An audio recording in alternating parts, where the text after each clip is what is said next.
বেলগাছিয়া ভাগাড়ের পাশে যে বসতি এলাকা রয়েছে তার যে কোনো গলিতে গেলেই ঠিক এরকমই পরিস্থিতি দেখা যাচ্ছে। একের পর এক বাড়ি তাসের ঘরের মতন কোথাও হেলে গিয়েছে, কোথাও কার্যত ভেঙে পড়ে ধূলিসাৎ হয়ে গিয়েছে। যেমন রাস্তা আগে ফাটলো, তারপরে এইদিকে এলো, তাহলে আমরা সব ঘর দিয়ে বাইরে বেরিয়ে গেছি। যত এখানে বসতে সব বাইরে ফাটতে লাগলো, ফুটফাট করে, তাহলে আমরা বাইরে আমি ঢুকতেই পাচ্ছি না বাড়িতে। আমরা তো বাইরে তিলপার ঘিরে থাকি, বাইরে থাকছি। 4টে বাচ্চা নিয়ে কেউ ঘর দিচ্ছে না। যেখানে যাচ্ছি ওখানে বলছে কি 15,000 চাই, 20,000 চাই।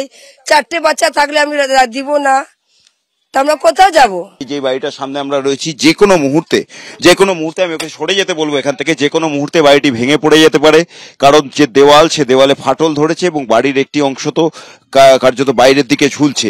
একবারে নিচের থেকেই দেখা যাচ্ছে দেওয়ালে ফাটল দেখা যাচ্ছে এবং গোটা বাড়িটি হেলে পড়েছে এদিকে। এবং যারা আশঙ্কা করছেন যে কোনো সময় এই বাড়িটি ভেঙে পড়তে পারে, ধূলিসাৎ হয়ে যেতে পারে।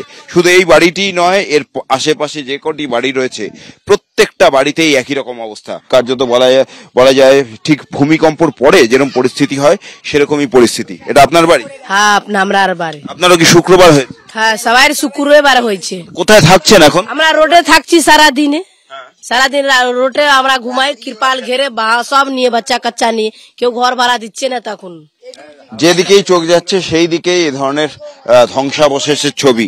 একের পর এক বাড়ি কোথাও হেলে গিয়েছে, কোথাও ভেঙে পড়ে গিয়েছে এবং এই সমস্ত বাড়ির যারা বাসিন্দা তাদের ঠাঁই হয়েছে রাস্তার উপর, খোলা আকাশের নিচে। কেউ ত্রিপল টাঙিয়ে তাদের সন্তান পরিবার নিয়ে রাত কাটাচ্ছেন, তো কেউ অন্য কারোর বাড়িতে আশ্রয় নিতে যাচ্ছেন।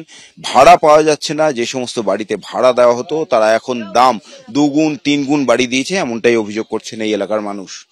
এখন তারা কোথায় যাবেন, কিভাবে ভবিষ্যৎ কাটাবেন, সেসব প্রশ্নের উত্তর খুঁজে চলেছেন তারা।